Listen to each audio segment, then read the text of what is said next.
염려가 떠오르고 어떤 분노가 떠오르고 상처가 떠오르거든 이 생각이 사라질 때까지 말씀을 읽어야 되는 거예요. 말씀이 하나님께서 주시는 무기입니다. 말씀이 검이에요. 그렇다는 것은 내 안에 사단의 생각, 사단이 주는 생각을 무찌를 수 있는 유일한 도구가 말씀이라는 거예요. 언제까지? 승리할 때까지. 사단이 무찔러지기까지, 사단이 떠나기까지 하나님의 말씀을 붙들고 말씀을 계속해서 읽는 거예요. 이 승리가 우리의 영적인 승리입니다.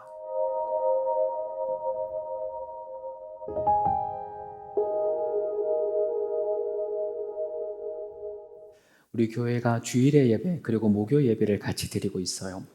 주일 예배의 말씀은 하나의 주제를 가지고 풀어가는 말씀이라면 이 목요 예배의 말씀은 한 가지의 사건을 조금 더 깊이 있게 바라보는 말씀을 같이 나누고 있습니다. 두 예배 모두 다 소중해요. 두 예배의 말씀 모두 다 너무도 귀하죠. 의미가 있죠. 그런데 특별히 목요일 말씀은 하나님의 말씀이 얼마나 깊은지 또 얼마나 내 삶에 직접적으로 매주마다 다가오는지 확인할 수 있게 됩니다. 지금 나누고 있는 엘리사와 과부의 기름 사건도 마찬가지죠. 하나님이 주시는 재정의 문제 어떻게 다룰 것인가? 하나님이 내 손에 주신 것, 맡긴 것은 뭐지? 우리에게 그릇을 준비하라고 하는데 그 그릇은 무엇이며 적지 않게 빌리라고 하는데 적지 않는다라는 말은 어떤 의미이지? 우리가 조금 더 깊이 있게 하나님의 말씀을 살펴보았어요. 감사하게도 그 시간마다 우리가 해답을 얻었죠. 놀라운 깨달음을 얻었습니다. 그리고 그때마다 우리에게 필요한, 우리 삶에 필요한 기도의 제목을 붙들었어요. 오늘 이 시간에도 하나님이 우리의 신앙에 깊이를 더해 주실 줄 믿습니다. 말씀을 보는데 그 말씀에 깊은 은혜, 깊은 샘물을 건져내는 귀한 밤이 되어질 줄로 믿습니다. 근데 그럼에도 불구하고 저도 이 사건, 지금의 이 본문을 벗어나고 싶어요. 이 정도 됐으면 너무 많이 본 거 아닌가? 이 정도 됐으면 거의 외우다시피 한 것 아닌가 싶은 마음이 있어요. 그럼에도 하나님이 자꾸 보여주시는 것이 있어요. 그냥 넘어갈 수는 없으니까 이제 이 사건에 두 가지가 남아있어요. 장담할 수는 없어요. 그러나 지금의 여정으로는 두 가지가 남아있어요. 첫 번째는 문을 닫는 것의 의미가 뭘까라고 하는 것과 또 한 가지는 우리가 그 다음 먼저 해야 되는 것은 무엇이지? 기적을 경험하고 은혜를 받은 다음 우리는 먼저 무엇을 해야 하지? 그 이야기를 나누어야 하는데 오늘은 그 첫 번째 문을 닫는 것의 의미를 나누고 이제 2주 후에 8월 첫째 주에 우리가 먼저 해야 할 것이 무엇인지 또 그때 나누도록 하겠습니다. 오늘의 설교의 제목은 문을 닫아라, 문을 닫으라입니다. 엘리사가 여인에게 그릇을 최대한 많이, 우리가 지난주 배웠죠? 제한 없이 빌려라, 그 이야기입니다. 그렇게 하고 난 다음 집에 들어가서 두 아들과 함께 문을 닫고 기름을 부어라, 그렇게 얘기해요. 4절 말씀입니다. 너는 내 두 아들과 함께 들어가서 문을 닫고 그 모든 그릇에 기름을 부어서 차는 대로 옮겨 놓으라 하니라 라고 되어 있습니다. 그릇을 빌리는 것까지는 이해가 되는데 왜 굳이 집 안에 들어가서 문을 닫으라고 하시는 것일까? 문을 닫으면 기적이 일어나고 문을 열면 기적이 안 일어나는가? 그런 의구심이 우리 안에 있지요. 문을 닫는다는 것은 무슨 의미일까? 오늘 그 이야기를 살펴보려고 해요. 첫 번째는 엘리사가 이 문을 굳게 닫으라 하는 이유는 하나님의 역사가 구경거리가 되지 않기 위함입니다. 하나님의 기적의 역사가 그저 사람의 호기심을 채우는 용도로 소비되어서는 안 된다라는 이야기입니다. 오늘 과부가 온 동네를 돌면서 그릇을 빌렸어요. 동네 사람들이 다 알아요. 남편이 죽은 것도 알고 그 집에 빚 있는 것도 다 알아요. 그 마을이 얼마나 컸겠어요. 아주 작은 마을이에요. 동네 사람들이 다 알아요. 그런데 그릇을 빌리니까 뭐 때문에 빌리나 물어보고 하나님이 그렇게 하라고 했다라는 이야기까지 들어요. 빌려준 사람은 다 궁금해요.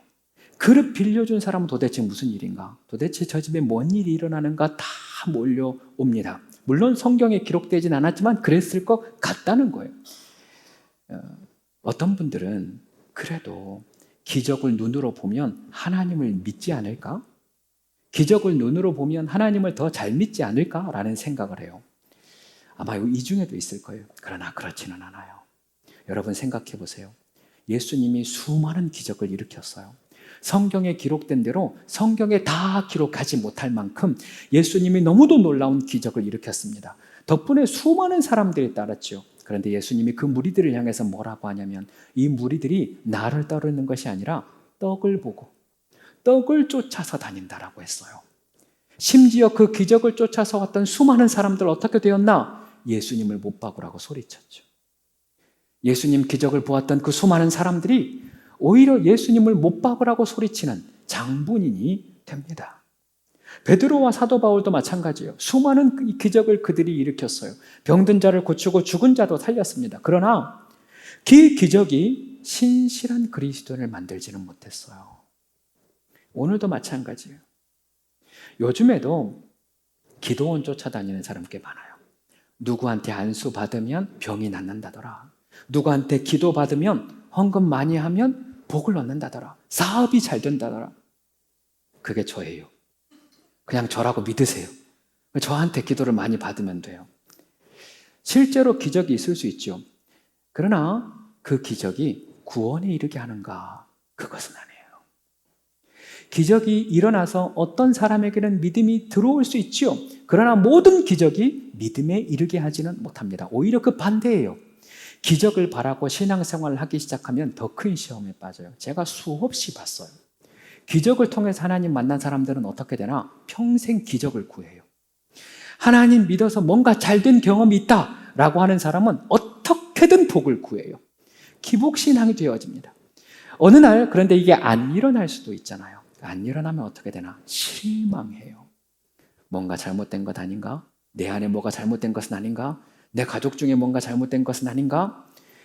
그렇게 다시 되짚어보고 또 되짚어보고 기적이 안 일어나게 되어지면 그 문제가 해결이 안 되면 하나님을 원망합니다. 하나님을 원망한 채 하나님을 떠나요. 제가 그런 분들을 너무도 많이 봤어요. 그래서 하나님은 뭐라고 말씀하시나?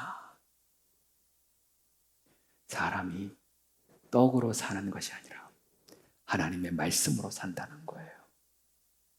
사람이 기적으로 구원을 얻는 것이 아니라 오직 예수 그리스도를 믿는 믿음으로 구원을 얻는 것입니다. 하나님을 만나야, 예수님을 믿어줘야 실제로 내 안에 믿음이 있어야 내 안에 구원이 일어난다라는 것입니다. 우리가 목요일마다 기도하면서 먼저는 하나님을 구하고 예수님을 구하는 이유가 여기 있어요. 왜 우리가 그토록 하나님을 구하는가? 왜 우리가 그토록 기도할 때 예수님을 구하는가? 하나님의 모든 것이기 때문에 그래요. 생명의 떡이 예수님이시기 때문에, 생수가 예수님에게 있기 때문에, 예수님을 만나야 살고 예수님을 만나야 구원을 얻기 때문에 우리가 예수님만을 구하는 것입니다. 그런 의미에서 물을 닫는다라고 하는 두 번째 이유는 하나님을 바라보겠습니다. 다른 것 아니라 오직 주님만 바라보겠습니다. 다른 것 신경 쓰지 않고 오직 하나님만 의지하고 하나님만 바라보겠습니다 라고 하는 의미입니다. 얼마 전에 그 유튜브 안에서 최강희 씨가 간증을 하는 이야기를 잠깐 들었어요. 본인의 이야기를 하는 거예요. 하나님이 살아계시다라는 것이 믿어진 이후에 매일같이 교회에 갔대요. 모든 예배에 다 참여하고 그리고 거의 교회에 살다시피 했대요. 이제는 나도 뭔가 할 수 있겠구나. 이제는 나도 무엇이든 할 수 있겠구나 라는 마음이 들어서 이제 방송 활동을 시작합니다. 그런데 하루는 해외에 방송을 갔는데 갑자기 불현듯 예전에 그 마음이 다시 솟아나는 거예요. 그러니까 위축되고 나는 아무것도 할 수 없어. 나는 역시 모자라. 나는 부족해. 이 마음이 갑자기 자기 안에 드러나는 거예요. 이 마음이 드니까 어쩔 수가 없어요. 그래서 촬영을 잠시 멈추고 자꾸 방에 들어가요. 호텔방 안에서 씻고 그냥 있는 거예요. 그렇게 쭈그려 있는데 갑자기 하나님께서 자기 마음 가운데 선명한 마음으로, 선명한 목소리로 그 마음을 주셨답니다. 딸아, 나로는 안 되겠니? 나로는 안 되겠니? 라고 물으시는 거예요. 이 고백을 듣는데 즉시 본인도 고백했습니다. 돼요. 되지요. 주님이면 됩니다. 주님이면 됩니다. 즉시 고백했다고 해요. 주님이면 충분합니다. 하나님이면 충분합니다. 이 고백이, 이 믿음의 고백을 했더니 그동안 있었던, 방금까지 있었던 그 부담감과 위축되는 마음에서 조금씩 해방이 되는 거예요. 얼마나 놀라운지. 바로 이거예요. 우리에게 필요한 분은 오직 하나님입니다. 오직 주님이에요. 그런데 이 고백이 내 진짜 믿음의 고백이 되어야 해요. 내 입술에 다른 것 아니라 오직 주님이면 충분합니다. 정말 하나님이면 충분합니다. 하나님이면 다 되지요. 이 고백이 우리에게 필요하다는 거예요. 어제와 오늘 서신에 삼손 이야기를 했어요. 삼손이 자신의 힘이 머리카락에 있는 줄 알았어요. 아니, 저도 어렸을 때 그 성경 동화책 봤거든요. 성경 동화책에 그렇게 쓰여 있었어요. 삼손의 머리카락에 힘이 있다고. 우리가 그렇게 믿어왔어요. 그런데 성경을 아무리 봐도 머리카락에 힘이 있지 않아요. 하나님의 영이 그 가운데 임하셔서 삼손의 능력이 생깁니다. 수시로 하나님의 영이 급하게 임합니다. 하나님의 영이 급하게 삼손에게 임했을 때 삼손에게 힘이 나타나요. 그리고 삼손에게 하나님의 영이 떠났을 때 더 이상 그 힘이 나타나지 않습니다. 삼손의 머리카락이 다 밀려지고 다시 자랐어요. 다시 자라도 그 힘이 솟아나지 않아요. 머리 길이가 길면 힘이 세지고 짧아지면 없어지고 그런 게 아니라는 거예요. 머리카락이 아니라 하나님께 능력이 있죠. 기름병이 아니라 하나님께 능력이 있어요. 모세의 지팡이가 아니라 하나님께 능력이 있죠. 다윗의 물맷돌이 아니라 하나님께 능력이 있어요. 그렇다는 것은 나의 재능이나 나의 능력이, 나의 달란트가 내 능력이 아니라 하나님께 나의 능력이 있다는 것입니다. 세상 그 어떤 사람, 나를 도울 수 있는 그 어떤 사람에게 우리에게 길이 있는 것이 아니라, 능력이 있는 것이 아니라 오직 하나님. 오직 하나님. 오직 하나님 한 분 외에 다른 능력은 없는 것이죠. 오늘 이 밤에도 다른 것 구하지 말고 하나님만을 구하시길 바랍니다. 하나님이 전부입니다. 하나님이 모든 것입니다. 하나님이면 다 되지요. 예수님이 있으면 다 되지요. 오늘 이 고백이 우리의 진실한 고백으로, 진정한 고백으로 하나님께 드려지기를 소망합니다. 그리고 한 걸음 더 나아가서 세 번째, 하나님이 문을 닫아라 라고 하는 이유는 외부의 소리, 다른 소리를 차단하기 위함이에요. 이게 참 중요해요. 우리가 주님을 바라보는 데 있어서 가장 핵심적인 활동 또한 다른 외부의 소리를 차단하는 거예요. 문을 닫아두면 수많은 부정의 소리들이 내 귀에서 들리지 않게 되기 때문에 그것이 중요하다는 겁니다. 여러분, 성경 통독을 시작할 때 제가 여러분에게 늘 말씀드렸어요. 우리가 말씀을 읽기 시작하면 주변에 가장 가까운 곳에서 공격이 들어온다. 이런 거예요. 그거 읽어서 뭐 하겠어? 성경 읽는데 너의 삶은 왜 변하지 않아? 너 왜 계속 핸드폰만 봐? 왜 살림을 쌓아도 이러면서 성경을 읽는다고 하는 거야? 왜 계속 화를 내는 거야? 그러면 성경 읽지 마. 이렇게 얘기를 해요. 제가 막 리얼하게 하고 싶은데 상처받을까 봐 못하겠어요. 그런데 여러분 생각해 봐요. 원래 화를 냈어요, 그 사람은. 원래 그 사람은 잘 안 치웠어요. 성경 읽는 거랑 전혀 관계가 없어요, 여러분. 그런데 꼭 그것을 성경을 읽지 말라고 결론을 내요. 희한해요. 왜 그러는지 모르겠어요. 근데 제가 생각을 해보니 이해가 됐어요. 제가 1층 카페를 지나면 강아지 이름이 초코예요. 초코가 저를 보고 항상 짖어요. 처음에는 얘가 나를 너무 싫어하는 줄 알았어요. 그런데 같이 놀아주면 늘 꼬리를 흔들고 너무 좋아하는데 왜 자꾸 짖지? 깨달았어요. 그 강아지가 나보고 놀아달라는 거예요. 그 강아지가 짖는 이유는 나와 시간을 보내달라는 거예요. 그러니까 우리 주변에 자꾸 그런 이야기를 하는 사람이, 물론 그 사람들이 강아지라는 건 아닙니다. 왜 그 사람들이 자꾸 말을 하나? 나와 시간을 보내달라는 거예요. 나와 같이 좀 여유 있게 해달라. 가정의 시간을 조금 더 투자해달라. 그런 의미입니다.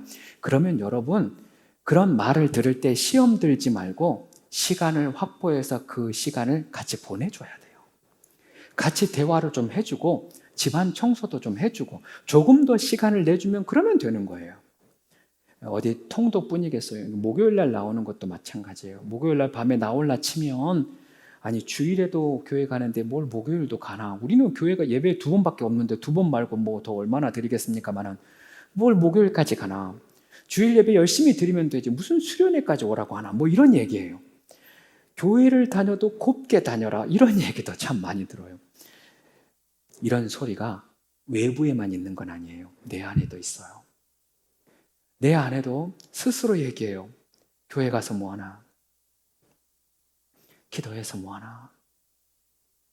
예배 한 번 더 드린다고 해서 무슨 변화가 있나? 정말 악한 것은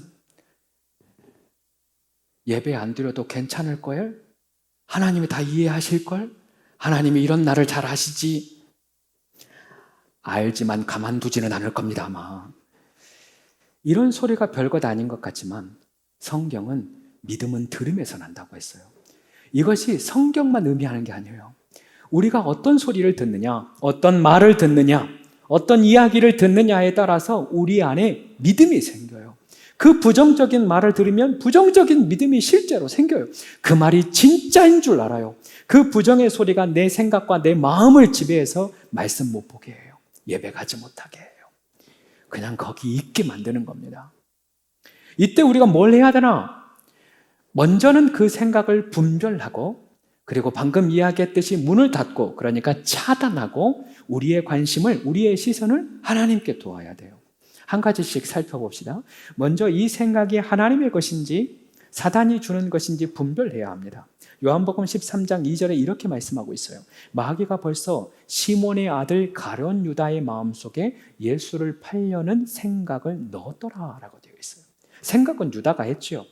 그 생각을 실천한 것도 유다예요. 그런데 그 생각을 처음 넣어준 것은 사단이에요. 그렇다는 것은 우리 안에 있는 생각이 다 내 것이 아니라는 거예요. 어떤 생각은 세상이 주는 생각도 있고 악한 영이 주는 생각도 있어요.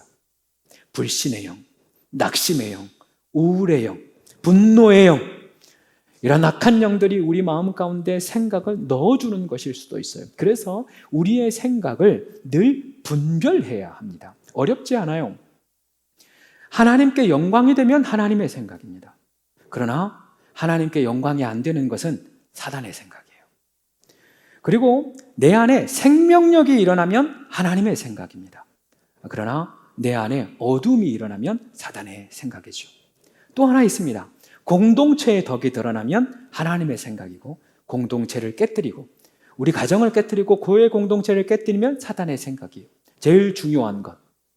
이것을 했을 때, 이 생각을 했을 때 하나님이 드러나면 하나님 생각, 내가 드러나면 내 생각이에요. 그러면 그때마다 이것을 하나씩 생각하느냐? 그렇지 않아요. 이 모든 것이 같이 생각이 되어야 돼요. 하나님께 영광이 되는가? 공동체의 덕이 되는가? 이 생각을 할 때 나를 살리나? 그리고 이 생각을 할 때 하나님이 드러나나? 그러면 하나님의 것이에요. 그 생각은 쫓아가야 돼요. 그 생각은 반드시 순종해야 됩니다. 그러나 그것에 거부가 되어졌을 때 여기에 뭐라도 하나 걸리면 뭐라도 하나 걸려 넘어지면 그건 사단의 생각이에요. 자, 그것이 분별이 되었다면 어떻게 해야 되나? 사단이 주는 생각은 멈춰야 됩니다. 예수님이 그렇게 하셨어요. 예수님 말씀하셨어요. 염려하지 마라. 걱정하지 마라. 두려워하지 마라. 분노를 품지 마라. 모이기를 패하는 어떤 사람의 습관같이 하지 말고 모여라. 간단하죠. 하나님의 것이 아닌 것은 아니다. 멈춰라. 끊어내라. 차단해라. 이게 하나님의 뜻이에요.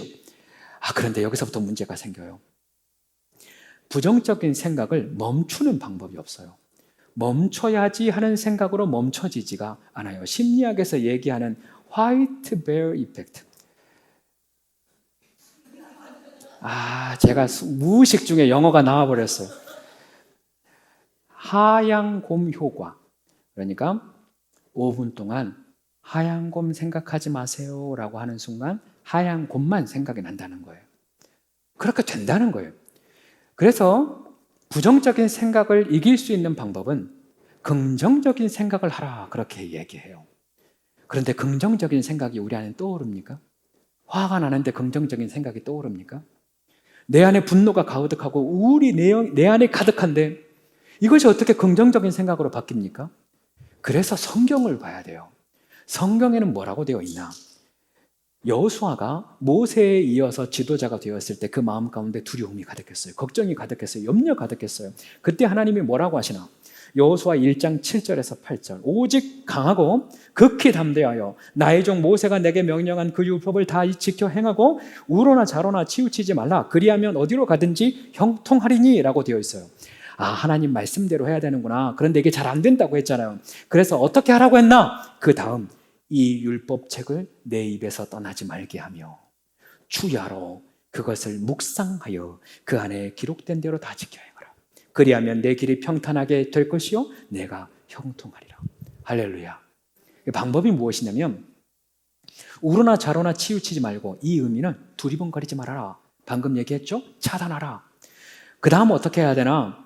주야로 온종일 말씀을 읽기 시작하는 거예요. 안 믿네. 여러분 갑자기 저를 차단했어요. 하나님의 말씀을 순식간에 차단해 버렸어요. 그런데 이게 진리예요. 이게 방법이에요. 내 생각을 나 스스로 바꾸기가 어려워요. 그래서 어떻게 하나? 성경 말씀 그대로 하나님의 율법책을 펴서 읽어요. 주야로. 여기서 주야로라고 하는 것은 온종일이라고 하는 의미죠. 이 말의 뜻은 무엇이냐면 부정적인 생각이 물러갈 때까지, 부정적인 생각이 사라질 때까지 하나님의 말씀을 계속 주야로 온종일 읽고 선포하기 시작한다는 거예요. 단번에 되지 않아요. 한 절 읽는다고 되지 않아요. 한 장 읽어서 되는 것도 아니에요. 10분, 15분 읽어서 되는 것도 아니에요. 내 안에 부정적인 생각이 깨달아지거든, 염려가 떠오르고 어떤 분노가 떠오르고 상처가 떠오르거든, 이 생각이 사라질 때까지 말씀을 읽어야 되는 거예요. 말씀이 하나님께서 주시는 무기입니다. 말씀이 검이에요. 그렇다는 것은 내 안에 사단의 생각, 사단이 주는 생각을 무찌를 수 있는 유일한 도구가 말씀이라는 거예요. 언제까지? 승리할 때까지. 사단이 무찔러지기까지, 사단이 떠나기까지 하나님의 말씀을 붙들고 말씀을 계속해서 읽는 거예요. 이 승리가 우리의 영적인 승리입니다. 이 승리가 우리 마음의 승리인 거예요. 이렇게 말씀을 드리면 성도님들이 꼭 물어봐요. 어디 읽어야 돼요? 아니, 꼭 물어봐요. 궁금한가 봐요. 안 읽고 싶은 마음이 있는 것 같기도 해요. 어디 읽어야 돼요? 어떤 말씀을 읽어야 도움이 돼요? 말씀드립니다. 창세기, 출애굽기, 레위기, 민수기, 신명기, 여호수아, 사사기, 룻기, 사무엘상, 요한계시록까지 어떤 말씀이든 상관이 없어요. 성경을 다시 말씀드립니다. 사람이 떡으로 사는 것이 아니요, 그 다음 하나님의 입으로 나오는 모든 말씀으로 산다. 어떤 말씀으로 산다? 능력 있는 말씀으로 산다. 기적을 일으키는 말씀으로 산다. 그게 아니라 모든 말씀. 할렐루야. 성경 그대로예요. 모든 말씀을 어떤 말씀이든지 읽기 시작하면 돼요. 그래도 말씀을 읽는데 우리 안에 은혜가 되어야 해요. 자꾸 레위기 읽으면 위기가 온다고 하니까, 그래서 오래 성경을 읽기 위하여서, 다시 말하면 내 안에 말씀을 읽을 때 오랜 시간 거스름 없이, 거부감 없이 하나님의 말씀을 계속 읽어가기 위하여서 좋은 말씀이 시편이죠. 그나마 시편이 우리에게 읽혀지는데도 조금 편안하고 그 하나님의 말씀이 읽어가면서 내 안에 은혜가 되기도 합니다. 그래서 오래 읽기 위하여, 내 마음의 전쟁을 위하여서 말씀을 계속해서 읽어야 될 상황이 온다면 시편 좋습니다. 그러나 어떤 말씀이든 괜찮습니다. 중요한 것은 모든 말씀, 하나님의 입으로 나오는 모든 말씀을 주의하러 온종일 내 마음을 지키는 거예요. 그 말씀으로. 온종일 그 말씀으로 세상의 것을 차단하는 거예요. 온종일 그 말씀으로 내 삶을 지켜내고 내 영을 지켜내고 내 마음을 지켜내는 것입니다. 결론입니다. 사랑하는 여러분, 내 안에 부정적인 생각이 계속 떠오르고 답답하고 우울하고 화가 나거든. 그 우울한 생각에 머물지 말고 즉시 차단하시기를 바랍니다. 부정적인 생각은 나를 죽여요. 남을 죽이고 공동체를 깨뜨릴 수밖에 없어요. 그러니 이 부정적인 생각이 들 때마다 즉시 말씀을 붙드는 거예요. 말씀으로 내 문을 닫는 거예요. 말씀으로 내 생각을 멈추는 거예요. 말씀을 선포하고 읽음으로 말미암아서 모든 부정적인 생각들을 다 물리치는 거예요. 세상의 소리, 사람의 소리를 내 입에 두지 말고 하나님의 말씀을 내 입에 두는 겁니다. 부정적인 생각을 내 마음에 두지 말고 말씀을 내 심령에 두는 것입니다. 그리하면 말씀이 나를 지키고 말씀이 나를 든든히 하고 말씀으로 말미암아 말씀대로 되는 역사, 말씀대로 되어지는 은혜, 그 모든 역사를 우리도 경험하게 될 줄로 믿습니다.